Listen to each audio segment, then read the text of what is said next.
Ferrari have made the most out of their upgrades in Austin, as they managed to dominate the entire weekend and have a 1-2 finish on Sunday, accomplished with some decent points from the sprint race as well. Now that they're just 8 points behind Red Bull and 48 points behind McLaren, the goal for the next 5 races is loud and clear, and the team is adamant that it's achievable to lift the title in the constructors category in Abu Dhabi. But with their car being so competitive in Austin, can Ferrari finally fight for the championship in the drivers category in 2025? And if so, who would be the driver to prevail from Leclerc and Hamilton? It goes without saying that Ferrari are a team that raises a lot of questions in Formula 1 with their pace and performance. Because at one point, they're the 4th fastest team struggling to finish in the top 6, while in the next point, they're finishing 1-2 in Austin and are somehow keeping the championship interesting. They've taken away points from Norris and Verstappen, and while it's a bit far-fetched of a scenario to say that Leclerc still has a chance to fight in the drivers category, the Constructors' Championship is more than alive, and that's what the team is aiming for. With this being Sainz's last season, the Spaniard has shown that he knows no boundaries, even when it comes to racing his teammate, which ultimately cost them an opportunity to get past Russell earlier in the sprint race and go after Verstappen.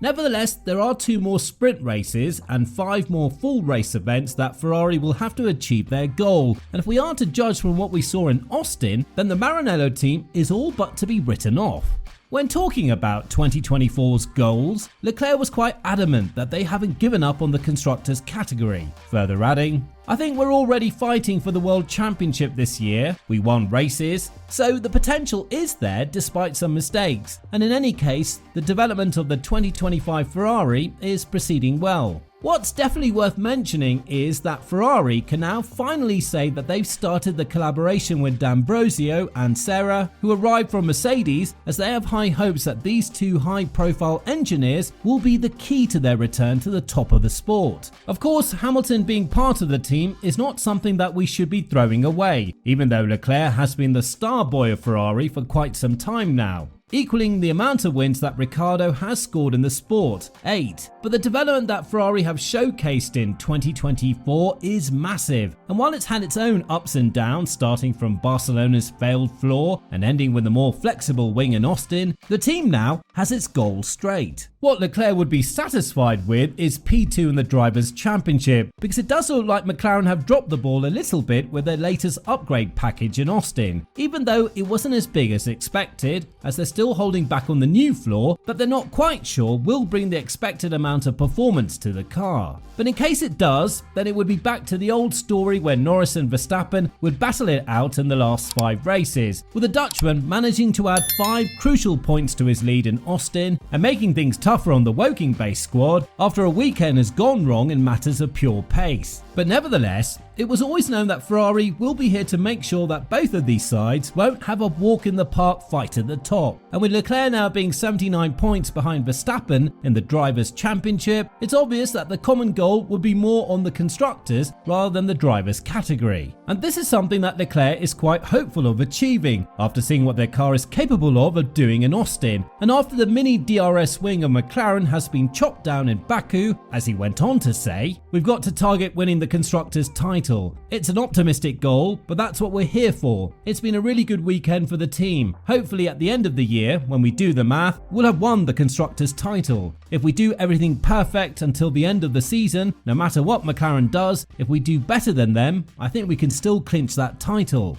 On the other hand, Sainz has shown a little bit more caution when approaching the ongoing fights in both championships, as he's also fighting with Piastri and to keep his seat safe from Hamilton in the Drivers' Championship, something that Austin has helped him a lot for. Elaborating on this situation, the 3-time race winner said, "I'm basing myself a bit on last year. This year everything seems a bit different. I think Qatar is going to be a bit off track, and then for Abu Dhabi, I'm not sure. I just hope this pace shows itself again before the end of the season and gives me another chance of going at it." Now, it's always interesting to compare different views, and while the drivers are adamant that they will have a proper chance at fighting Red Bull and McLaren in the next 5 races, Fred Vasseur has been adamant that it's not something that they're constantly thinking of because this is where mistakes happen. The Frenchman, who has seemingly transformed Ferrari into quite a competitive outlet, has spoken about the battles that are going on the track right now, and while recognizing that his team is definitely in play for the Constructors' Championship because 48 points are not too much to be caught, he still kept the down-to-earth approach, saying,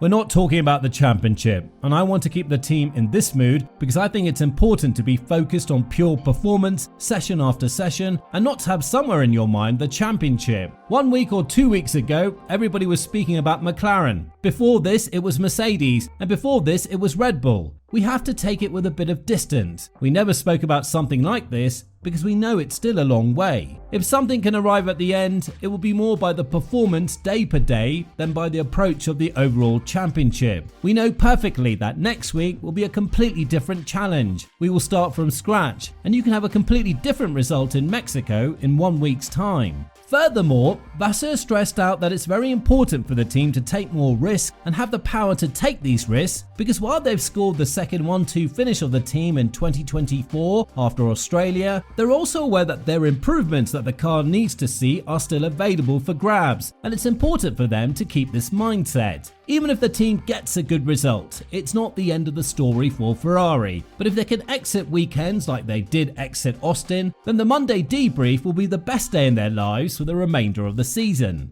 What they're hoping for a lot is that the long straight in Mexico will provide them with a lot of top speed boost because we've seen that McLaren and Red Bull have struggled when it comes to this metric, especially McLaren after Baku and clipping the mini DRS effect on their rear wing. Austin saw Ferrari bring a small pair of upgrades, and it seems like they were the only team to understand what a weekend like this is not the type to which you're going to bring upgrades because you only have 1 hour to test them. On the other hand, Mexico could see even more improvements added to the SF24 because the team hasn't exploited the entire package in Austin, and that's definitely what they need if they want to keep the competitive edge on their side and maybe increase the chance to have a shot at the 2024 championship in the drivers category. Whether or not they'll succeed in that, time will tell, but what's more than certain is that Hamilton and Leclerc will have very competitive machinery for the upcoming season, and to say that a 3-team battle will be in our hands with McLaren and Red Bull being extremely close is definitely a proper statement. Be that as it may, Hamilton finds it a bit harder to adapt to Ferrari in his first year, which is why Leclerc could be the favourite to win it all for the Maranello team. But if in 2025 they don't win at least the Constructors' Championship, then they would have to throw all of their hopes for the newly regulated era from 2026 onwards.